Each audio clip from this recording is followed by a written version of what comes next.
Allahumma sholli ala Muhammad wa ala ali Muhammad.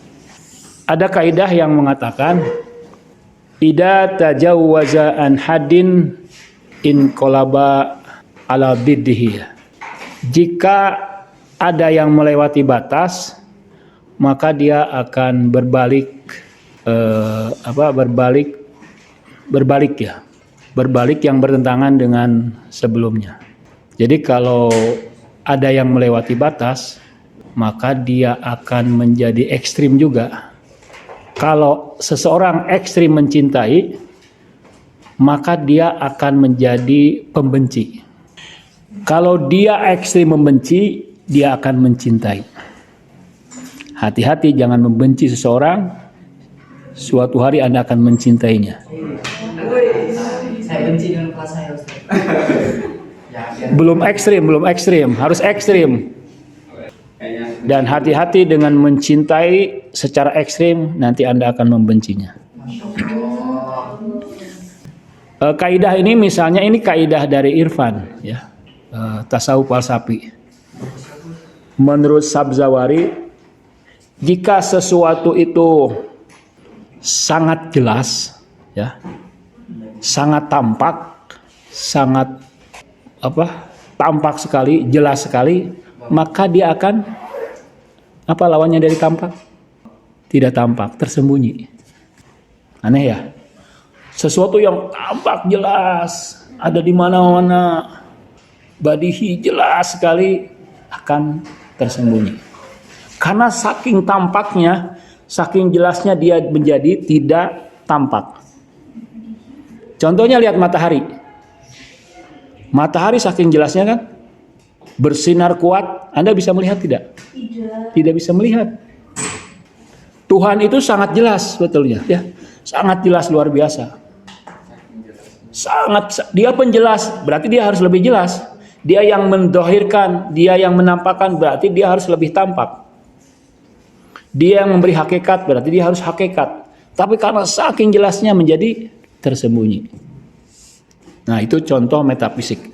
Contoh psikologis, kalau seseorang mencintai, dia ekstrim, dia akan berubah menjadi monster. Kemarin berapa tahun yang lalu dua kasus nih, ya. Seorang ibu membunuh anaknya. Mungkin kalian sudah dengar. Karena saking cintanya. Dia mencintai anaknya dan tidak ingin anaknya masuk neraka. Anaknya masih kecil. Jadi daripada nanti anaknya tercemar dengan zaman Dajjal ini, kata dia sebut jadi Dajjal. Zaman sekarang zaman Dajjal. Merajalela kemaksiatan, kezaliman. Jadi saking cintanya sama anaknya, janganlah kamu rusak di zaman Dajjal. Dibunuh itu. Coba cari kalian di berita-berita ya. Dua kasus. Kalau kasus yang lain, ini kasus rekaan saya, ciptaan saya. Kasus ini lagi-lagi saya berdasarkan film ya. Karena saya hobi film-film yang yang misterius, yang twistnya twistnya itu tidak terduga gitu kan, psikologis. Masya Allah. Berarti sama seperti ini ya, bisa iblis yang kemudian sangat cinta dengan Tuhan itu akhirnya benci juga dengan makhluk selain Tuhan. Waalaikumsalam warahmatullahi wabarakatuh. Bisa jadi. Nah, si ayah ini saking mencintai anaknya. Anaknya masih kecil, tiba-tiba anaknya diculik. Maka si ayah menjadi monster bagi penculiknya. Si ayah ini lembut, penyayang, halus, lembut, penyayang, sangat sayang sama anaknya kan. Tapi menjadi buas kepada penculiknya itu. Dan di luar batas kemanusiaan menyiksanya. Karena si penculik tidak mengakui. Si penculik ini dicurigai, belum pasti. Diinterogasi penculik itu, disiksa, ya, disimpan di kamar kecil, diguyur sama air, diikat, di listrik, di strum dengan listrik, sampai si ayahnya sudah keluar jadi dari batas-batas kemanusiaan. Karena cinta, ekstrim cinta. Nah, jadi menurut saya kita harus seimbang. Jangan terlalu benci, jangan terlalu mencintai. Cintailah sekedarnya. Berikanlah cintamu 20% saja. 50%, jangan lebih dari 50%. Supaya tidak sakit hati kalau diputuskan. Apa?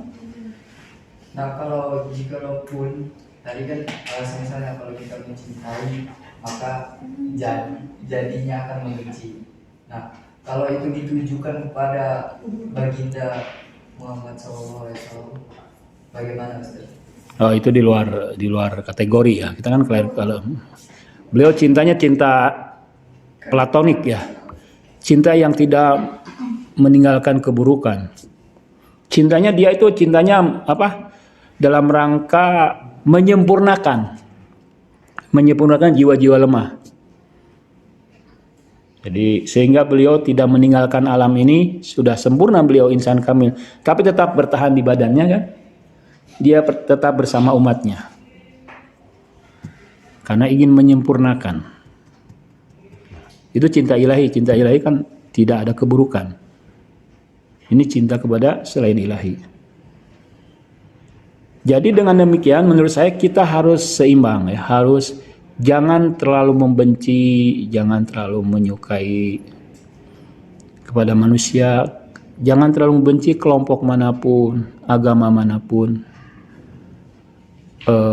manusia manapun ya. Kita harus menghargai mereka.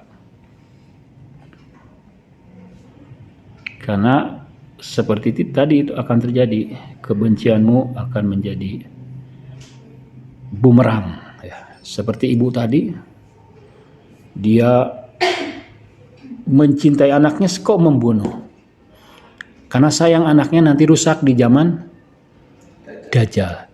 Kalau Khidir membunuh juga kan lain. Khidir kan dia tahu apa yang akan terjadi pada era berikutnya. Nah, untuk kasus ini saya menemukan 2 penelitian. Nah, hari ini mungkin agak ekstra ya. Agak ekstra. Kalian hari ini karena hari terakhir ya. Hari terakhir saya ngajar. Jadi saya juga menggunakan ekstra tenaga saya. Nah, sudah dipahami kaidah ini, lalu kita terapkan. Kita menjadi orang yang moderat. Orang yang welas kasih tapi tidak berlebihan, penyayang, penyantun ya. Kepada kultur yang berbeda, nilai yang berbeda. Kita menghargai ya, kita mengapresiasi, kita bisa rukun ya. Karena kita hidup di masyarakat. Dulu waktu di SMA ya, saya sangat membenci Yahudi. Jadi kalau Yahudi dan Kristen, kalau berjalan di depan saya orang Kristen, orang Yahudi, saya apa? Senggol. Bukan disenggol, senggol mah enak dong. Apa? Diseret. Iya.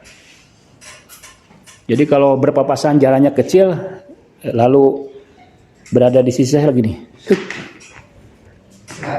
Sengaja saya. Karena ada hadisnya kan? Ada hadisnya. Jika kamu bertemu orang Yahudi atau orang Kristen di jalan, maka seretlah dia. Senggol mah enak dong, senggol-senggolan ya. Ini mah didempet supaya dia jatuh, supaya dia tergelincir atau apa ya, seolah-olah jalan ini jalan saya aja. Iya, di zaman itu saya didoktrin. Yang kedua, bagi saya kalau masjid itu ada beduk, tahu beduk? Maka itu musyrik, bid'ah. Nah, suatu hari subuh-subuh saya ngambil pisau. Iya, itu saya ekstrim sekali. ngambil pisau malam hari subuh karena tidak ada orang kan. Saya datangi masjid itu beduk itu saya sobek ya. Nah, itu sepenggal dari kehidupan saya. Nah, marilah kita belajar menjadi moderat, belajar menjadi saling menghargai, saling menyayangi. Sabzawari memberi contoh tentang bagaimana kaidah ini terjadi pada wajibul wujud. Dia mengatakan dalam syairnya, ya man ihtafa li farti nurihi, wahai yang tersembunyi karena jelasnya. Ya. Jadi sangatlah aneh orang-orang ateis yang menolak Tuhan, padahal Tuhan sangat jelas, sangat jelas. Orang yang menggunakan hati nuraninya akan menemukan Tuhan di mana-mana kan. Nggak usah menggunakan akal, kalau akal agak berat menggunakannya. Hati aja ya. Tuhan di mana-mana, Tuhan penyayang. Alam ini kan rahmah. Itu bukti kehadiran Tuhan. Al-Dhahiru al-batin fi duhri. Dia yang tampak dan dia yang tersembunyi dalam ketampakannya. Tersembunyi dalam tampaknya, tampak dalam ketersembunyiannya. Ya. Wassalamualaikum warahmatullahi wabarakatuh.